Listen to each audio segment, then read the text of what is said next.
అందరికీ నమస్కారం. ఈరోజు తిరుమల తిరుపతి వెంకటేశ్వర స్వామి యొక్క లడ్డూ ప్రసాదంపై సుప్రీంకోర్టులో తీర్పు ఇవ్వడం జరిగింది.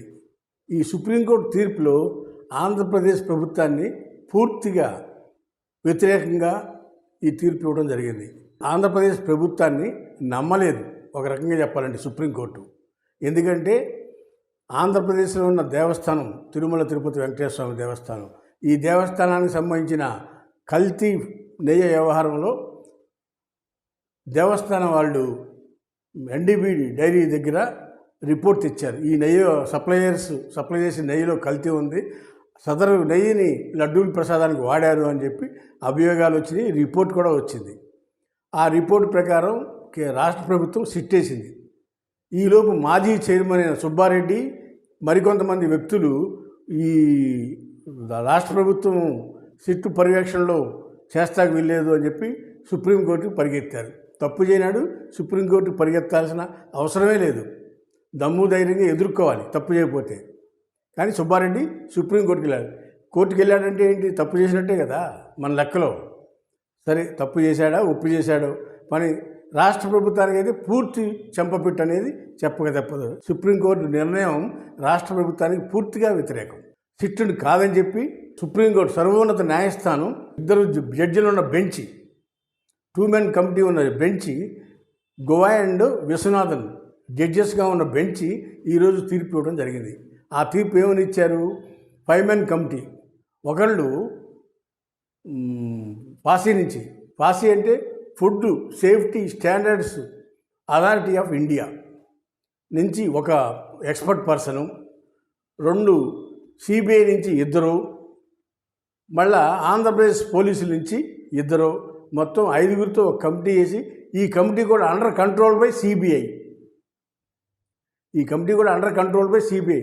సిబిఐ వేస్తే రాష్ట్రం యొక్క హక్కులన్నింటినీ కూడా కాలు రాసినట్టే. ఒక రకంగా చెప్పాలంటే రాష్ట్ర పోలీసుల్ని, రాష్ట్రం యొక్క హక్కుల్ని కూడా కాలు రాసి కేంద్ర ప్రభుత్వం పూర్తిగా కోర్టులు తన చేతిలోకి తీసుకున్నాయి అనేది ఈ సందర్భంగా తెలియపరుస్తున్నాం. ఏ కమిటీకైనా ఈ ఇన్వెస్టిగేషన్కి ఒక కాల పరిధి అనేది ఉంటుంది.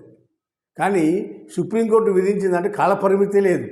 ఎన్నాళ్ళు రిపోర్ట్ ఇవ్వాలి, వీళ్ళు నెల రోజుల్లో ఇవ్వాలా, 5 నెలల్లో ఇవ్వాలా, లేకపోతే సంవత్సరాల తర్వాత ఇవ్వచ్చా? దీనికి కాల పరిమితి లేకుండా ఇచ్చారంటే ఏంటి, ఈ కేసుని అటకెక్కిచ్చేయమని అర్థమవుతూ ఉంది. సుప్రీంకోర్టు ఇచ్చిన తీర్పులోనూ ద్వంద్వ వైఖరి కనపడతా ఉంది.